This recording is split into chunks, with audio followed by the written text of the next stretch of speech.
avec Mario. Matin gagnant sur Sud-Est Radio, du lundi au vendredi, de 7h à 10h avec Mario. Matin gagnant, tout est gagnant. Musique, cadeaux, conseils et invités. Matin gagnant avec Mario. Allez, bienvenue dans Matin gagnant. Donc, content bien sûr de vous retrouver avec notre premier invité de la matinée. Nous allons vous le présenter. On salue ceux qui nous regardent aussi en Facebook Live et ceux qui nous écoutent en radio. Notre invité ce matin, c'est monsieur Edmond Girard, qui est administrateur de la Ligue contre le cancer, du comité Martinique. Il est aussi le représentant des malades, des usagers, on peut dire des hôpitaux, du Lorrain et de Basse-Pointe. Monsieur Edmond Girard, bonjour. Bonjour. Voilà, bienvenue. Bonjour aussi à vous et puis aux franciscains, aux communes voisines et puis à toute la Martinique qui nous écoute. Voilà, donc si vous êtes là ce matin, c'est pour parler avec nous justement, dans un premier temps, on va parler de la Ligue, Oui. Histoire de savoir comment elle se porte, Oui. rappeler aussi qu'est-ce que c'est que la Ligue et surtout les rôles de la Ligue. Voilà. Alors, c'est une association, je suppose, monsieur Edmond? Alors, la Ligue, c'est une association, je dirais que c'est une grosse machine. Mhm. Alors, c'est une association non gouvernementale, c'est-à-dire qui n'est pas aidée par l'État. D'accord, donc ça veut dire que vous vous débrouillez par vos propres moyens. On se débrouille par nos propres moyens, c'est-à-dire les fruits que rapportent les adhésions et les dons qui nous sont faits par nos partenaires et nos sponsors, et puis nos produits de marketing, et puis notamment le Relais pour la vie, qui est donc une manifestation et qui nous rapporte, disons, la plus grosse somme. D'accord. Alors, c'est environ combien d'adhérents aujourd'hui? Alors, la Ligue, c'est aux alentours de 2500-2700 adhérents. Et je signale que la Ligue fonctionne avec des bénévoles. Donc, pratiquement tout le monde est bénévole. Nous avons seulement 3,5, 4, disons, employés qui sont là à plein temps, qui travaillent pour nous. Ça peut se comprendre, une structure pareille. Ouais. C'est vrai qu'à un moment, on a peut-être besoin de personnes fixes pour pouvoir œuvrer au quotidien. Oui, puisque le bénévolat, donc, j'insiste sur le fait que tout le monde peut être bénévole. Alors, les gens croient que comme il s'agit de cancer, qu'il faut avoir déjà eu le cancer ou flirter avec le cancer pour être bénévole. Donc, c'est pas vrai, c'est que c'est tous ceux qui peuvent venir nous donner un coup de main, que ça soit 1 heure, que ça soit 3 heures, que ça soit une demi-journée, et peu importe la spécialité de la personne, et cette personne trouvera à nous donner un petit coup de main dans la partie qu'elle maîtrise. D'accord. Alors, quelles sont les grandes missions, les grandes lignes de la Ligue? Alors, tout d'abord, la Ligue contre le cancer a fêté l'année dernière son centenaire. Donc, c'était 100 ans l'année dernière. Cette année, c'est 101 ans. Je parle de la Ligue nationale où le siège se trouve à Paris, dans le 14e. Et donc, ça date donc de 1918. Et en Martinique, vers quelle période à peu près? 2019, donc 101 ans. Et Martinique, le 14 février, jour de Saint-Valentin, et 1962. Ah ouais, donc, date. cette année, on a 57 ans. Ah ouais, ça date quand même. Voilà. Alors, les missions, justement. Alors, les missions de la Ligue, les missions principales, je dirais, c'est d'abord la recherche. Elle est là d'abord pour ramasser des fonds pour financer la recherche. Donc, la Ligue, c'est le premier financeur de la recherche. C'est-à-dire, nous finançons sur les 1200 chercheurs et INSERM CNRS, nous finançons à peu près le tiers, disons 400 chercheurs sont financés par nos moyens. Donc, je disais, donc ça c'est recherche. Nous avons aussi un volet prévention, dépistage, auquel est associée une partie formation, puisqu'il faut bien former les gens qui bossent avec nous pour pouvoir intervenir auprès des patients ou dans les associations. Et puis, nous avons principalement donc ce volet aide aux malades qui permet donc de venir en aide à ceux qui ont eu le cancer ou qui sont en rémission ou ceux qui ont vaincu, mais aussi nous les aidons dans le quotidien, c'est-à-dire quelqu'un qui, après avoir eu le cancer, a perdu peut-être son job ou a eu un handicap et puis ne pourrait pas éventuellement payer ou son loyer ou une facture quelconque, ou éventuellement sa maladie et la pousse à prendre l'avion pour partir voir un peu ce qui se passe en métropole parce que ici on est peut-être en situation d'échec ou il s'est pris trop tard. Donc, la Ligue aussi sait faire pour aider ces gens-là. Alors, bien entendu... Vous faites bien des choses. Oui, C'est vrai qu'on garde en mémoire le relais pour la vie, mais vous avez bien d'autres missions. Alors bien entendu, et on aide d'abord les plus démunis. Nous avons vu des fois des gens s'étonner de voir que leurs dossiers n'ont pas été acceptés. Mais si, en guise d'exemple, si vous êtes inspecteur de police et que vous êtes en retraite et que vous avez quand même une petite retraite confortable, vous pouvez à ce moment laisser la place à quelqu'un qui a une situation plus précaire. Alors, M. Edmond, est-ce qu'on peut faire un bilan de la dernière édition du relais ? Alors, nous en sommes cette année, nous allons être à la 10e édition. Donc, je suis présent dès la première. La première s'est faite aux alentours de 2007-2008. C'était à Schellcher, où nous avions environ 500 à 700 participants. Là, maintenant, l'année dernière, après 8-9 ans, nous flirtons avec les 7000 participants. Donc, c'est du monde. Il faut gérer tout ça. Il faut une logistique derrière. Et il faut des bénévoles pour encadrer tout ça.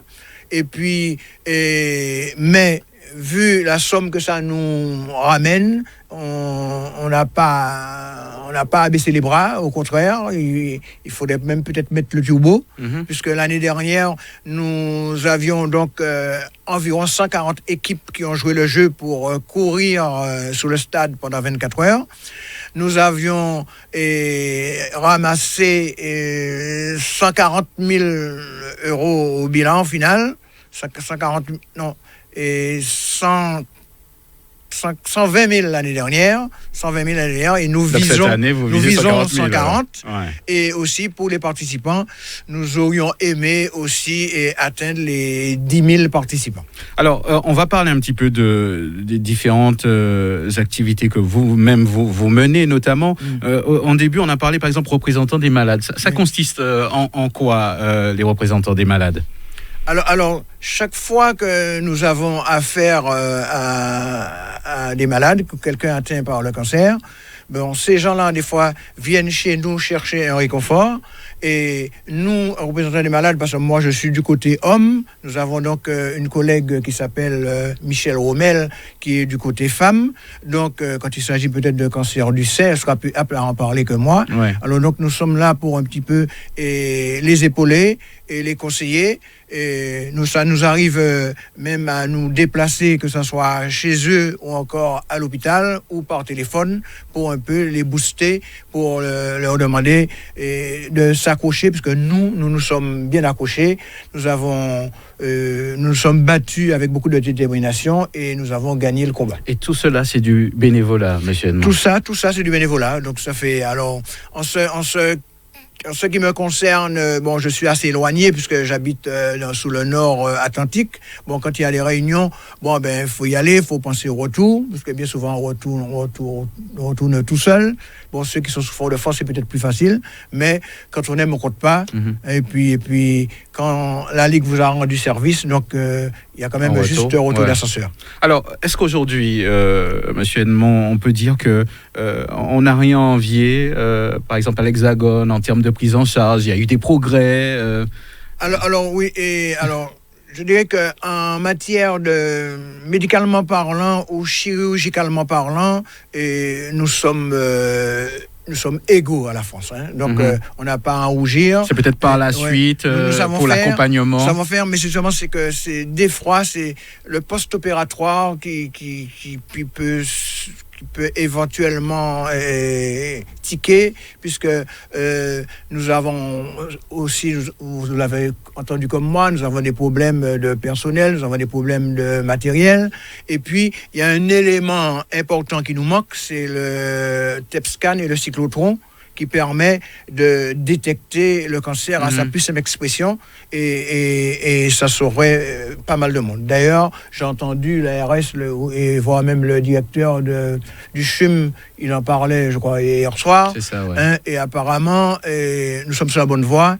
Et on pense déjà que d'ici 2021, par là, nous serons équipés tout comme la France. Alors, on en parlait un petit peu en off avant l'émission. Vous aussi, vous luttez en ce moment contre... Alors oui, moi je suis un survivant, un gros combattant, je dirais même survivant. Mais comment vous faites justement pour... Je porte le t-shirt aujourd'hui. Comment vous faites, vous, Monsieur Edmond, pendant que vous luttez et aidez les autres en même temps? Alors, ce qu'il y a, c'est que quand j'ai eu mon premier cancer, j'ai tout de suite choisi d'en parler. Et d'en parler librement et sans tabou. Et je crois que c'est ce qui me donne cette force de lutter. En plus, quand on a un cancer, il faut fuir la sédentarité et l'obésité. Et je suis un actif à 100%. 24 heures n'a pas assez pour faire ce que j'ai dans la journée. D'accord. Donc, je cours de partout. Est-ce que le regard des Martiniquais a changé, a évolué avec le temps? Avant, on avait tendance à stigmatiser. Oui. Je pense que ça commence à changer parce que dans chaque famille, on a plus ou moins, s'il n'y a pas un cancer, on a plus ou moins flirté avec, on a entendu parler. Donc, on commence maintenant à moins suivre du regard légendaire. Maintenant, vous voyez que la coupe féminine, maintenant, on a tendance à revenir aux cheveux naturels. On a tendance à prendre la coupe Ara ou voire même le Yul Brunner. C'est ça. Donc, maintenant, ça commence à passer un petit peu, ça passe mieux disons. Alors, j'ai vu qu'il y a beaucoup de progrès qui ont été faits pour l'accompagnement, donc après toutes les thérapies, après tout ce qui est médical, mais je suppose qu'il reste encore des choses à faire. Oui, alors déjà nous avons fait un gros effort en ce qui concerne l'annonce du cancer. Parce qu'avant, on tournait autour du pot, on vous disait une petite grosseur, un petit nodule, même médicalement, c'était fait comme ça. Oui. Alors, on avait peur d'employer le mot cancer. Alors, et puis si bien qu'il y a des gens qui ont su qu'ils avaient un cancer, qu'ils ont su par téléphone. Donc je dirais ou par une façon très cavalière. Alors donc je pense que maintenant, des progrès ont été faits, puisque maintenant, le médecin vous reçoit, le médecin vous dit ce qu'il y a. Après, vous avez une infirmière qui vient vous voir pour vous dire, dans ces termes, dans vos mots à vous, si c'est créole ou parler, il va parler créole bord, si c'est français, il va parler français bord. Il va se mettre à votre niveau pour vous dire qu'est-ce que vous avez. Et on surveille, parce que vous n'êtes peut-être pas apte à prendre la nouvelle.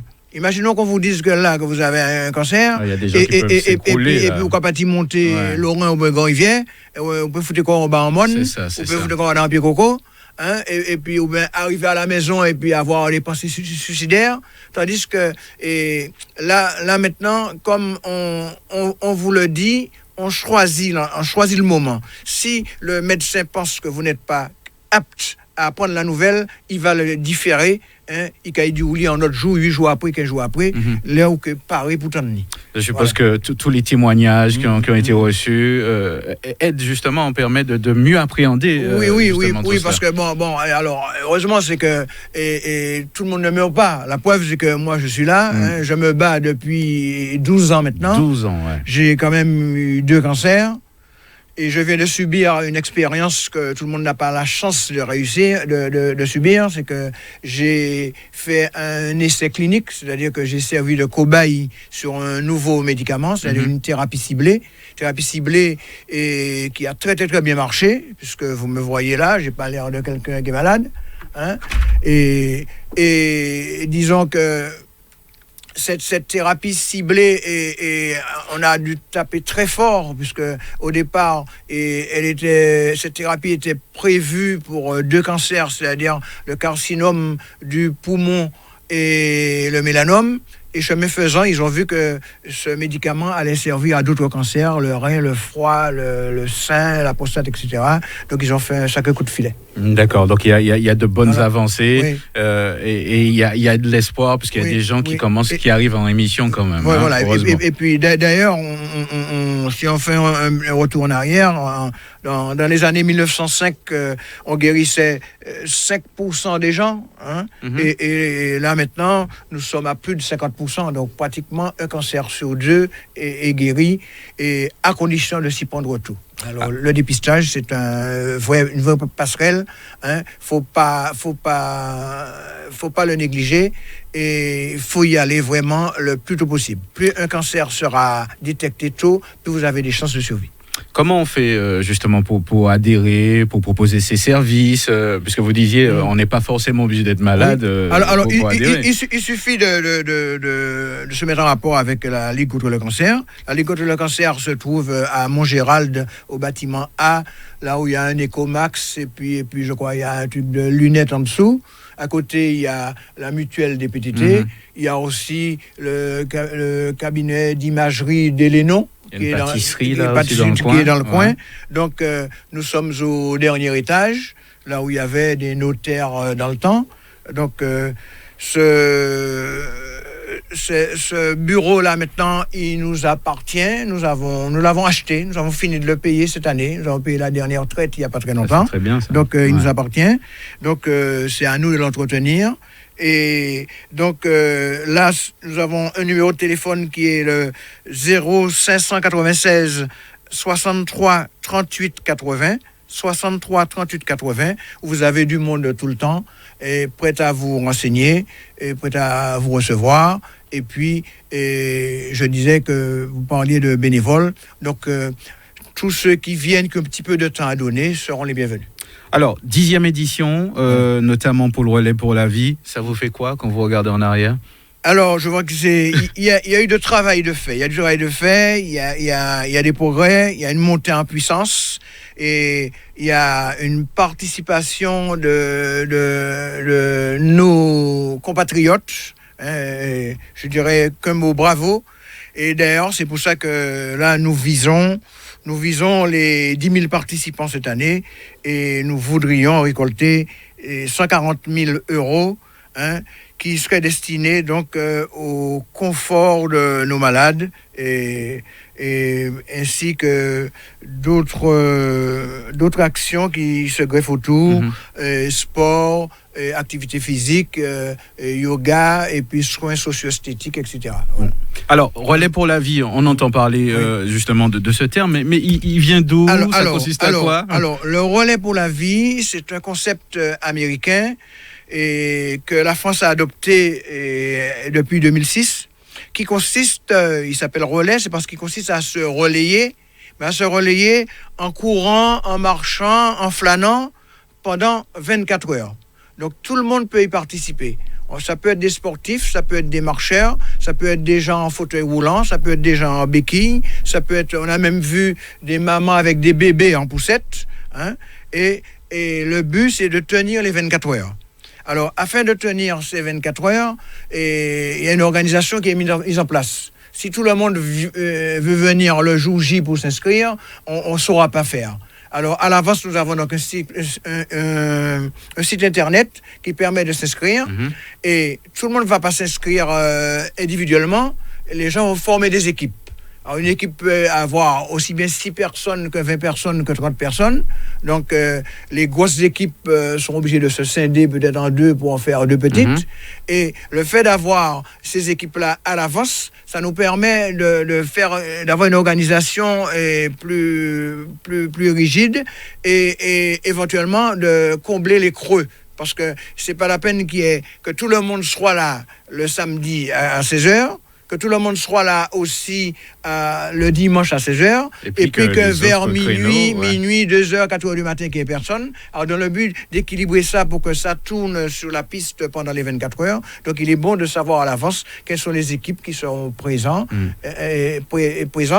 et puis qui nous donnent un peu la fourchette d'heure qui correspond. Alors, qui est-ce qui peut participer ? On peut courir, on peut marcher ? Nous avons... On invite tout le monde, c'est-à-dire les sportifs, les entreprises, les associations, les familles et les groupes d'amis, et moyennant la somme de 5 euros. Ouais, alors c'est 5 euros. Alors les gens qui viennent pour regarder, ils sont en tribune, ils ne payent pas. Et tous ceux qui veulent aller sur le terrain, à partir du moment où on veut franchir la porte pour aller dans le stade, et on est obligé de de payer et on porte un bracelet pour dire qu'on est à jour. En tout cas, ceux qui sont en tribune pourront toujours faire un don de toute façon. Alors, les dons sont acceptés, puisqu'il y a des gens qui viennent, qui ne savent pas courir ou qui sont malades et qui sont prêts à faire un don. Et nous avons aussi, il y a une personne à ce poste-là qui prend les inscriptions. Et sachant que... les dons d'une somme plus ou moins importante peuvent être dégrevés des impôts, puisque quand on donne une somme, quand vous donnez par exemple 100 €, vous avez 66 € qui sont défalqués sous vos impôts. Quand même. Donc c'est non négligeable. Au moins on sait où ça va, l'aide. C'est comme si on avait donné 34. Alors, donc ça va se passer les 26-27, c'est bien ça? Oui. D'accord. Alors, 26-27, alors ça va se faire, déjà ça fait 2 ou 3 années que ça se fait comme ça. Cette année, ça va se faire sur... le stade Pierre Aliquer à la Dillon. Ça commence donc le samedi 26 octobre à 16h et ça finit le dimanche 27 octobre à 16h. Alors à cette manifestation, nous avons 3 temps forts. Alors le premier temps, c'est la cérémonie d'ouverture. C'est la cérémonie où les survivants sont mis à l'honneur, c'est-à-dire tous ceux qui ont été malades ou qui sont guéris ou qui sont en voie de guérison et portent ce t-shirt que j'ai sur moi, survivant, et font un tour de piste. Et c'est ce qui donne donc le top départ pour que le relais commence. Alors ça, c'est la cérémonie d'ouverture. Deuxième temps fort, cérémonie des Lumières. Alors, cérémonie des Lumières, c'est une façon d'honorer tous ceux qui sont décédés, d'avoir un petit clin d'œil pour ceux qui sont partis.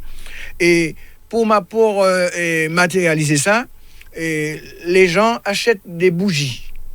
Donc on achète des bougies, les bougies sont en vente à la Ligue, et il y aura certains points de vente dans des centres commerciaux et les jours d'avant. Je ne sais pas s'ils ont commencé déjà. Mais alors, ces bougies sont vendues 3 € la bougie. Et si vous prenez 2 €. Alors, ces bougies sont allumées le jour J, c'est-à-dire le samedi soir vers 20h. Et autour d'un motif qui sera dessiné en grandeur géante ça pourrait être un cœur, sur le terrain, ça peut être un cœur, ça peut être un oiseau, ça peut être un texte. Et donc les bougies vont être disposées sur ce dessin. Et à une certaine heure, qui est 20h, autant que je me souvienne, et les projecteurs du stade sont éteints. Et ce qui fait que le motif sera donc mis en relief, illuminé. Et à ce moment, on choisit toujours ce moment-là pour qu'il y ait quelques témoignages poignants et une musique aussi de circonstance, pour rappeler quand même qu'on est un petit peu en deuil par rapport à ceux qu'on a perdus. Voilà. Alors, donc, il y aura à accompagner tout ça quand même une animation musicale. Alors, vous faites bien de le dire. Alors, et on ne vient pas là pour pleurer sous son sort, pour dire qu'on est malade et puis on va mourir, etc. On vient là parce qu'on veut guérir et puis on va guérir. Et puis, donc, c'est pour ça que cette manifestation, elle va être festive. Elle va être entourée d'un podium, je dirais, extraordinaire, puisque nous avons avec nous M. Jean-Luc Goinel qui s'en occupe et qui mène ça de main de maître. Il est d'ailleurs chez nous responsable de l'animation et de la communication. Et donc, ce plateau d'artistes lui revient. Et puis, il saura faire. Donc, et pendant tout ce temps-là, nous allons avoir donc, de la musique, des gens qui vont passer sur scène, des chanteurs, etc. Et ça me fait penser que j'ai oublié quelque chose. Et il y a aussi, à chaque manifestation, il y a un parrain et une marraine. Alors cette année, nous aurons comme parrain Ridla, qui est donc un artiste dancehall guadeloupéen, et puis la marraine Cathy Piéjos, que tout le monde connaît aussi, vice-championne du monde de handball. Donc voilà. Alors, je pense que ces gens-là seront là pour un petit peu impulser les gens, pour dire, faire ne serait-ce qu'un petit mot d'allocution au début, et puis faire quelques tours de piste pour voir, pour montrer aux gens que, et si eux aussi s'investissent, que nous aussi, nous pouvons aussi faire l'effort de nous investir. Alors, donc on va rappeler que ça se passe les 26 et 27. Donc, pendant tout le laps de temps, on peut aller sur le site internet de la Ligue pour s'inscrire. Alors, le site pour s'inscrire s'appelle www.relais pour la vie en un seul mot, relais pour la vie en un seul mot, .net et /Martinique. Je répète, www.relaispourlavie.net et /Martinique. Alors, nous aurons 2 personnes qui sont destinées à orienter les gens, à prendre les inscriptions, et sachant que les inscriptions peuvent se prendre aussi le jour J. Ceux qui sont en retard ou qui se décident au dernier moment, ils peuvent toujours s'inscrire sur place. Alors, nous avons 2 personnes qui sont à ces postes-là. Et Oriane, qui a le portable 06 96 02 62 89, 02 62 89, et Anaïs, qui a son portable 06 96 03 50 08, je répète, 03 50 08. Donc voilà, donc n'hésitez surtout pas. Les dons sont aussi les bienvenus, puisque c'est aussi un peu le but, Monsieur Edmond. Oui. Peut-être un petit mot avant de terminer. Alors je voulais aussi ajouter que pendant toutes ces 24 heures, et tous ces gens qui courent sont ravitaillés en boissons, donc, en il y a des fruits, partenaires, alors. en machin, il y a beaucoup de partenaires.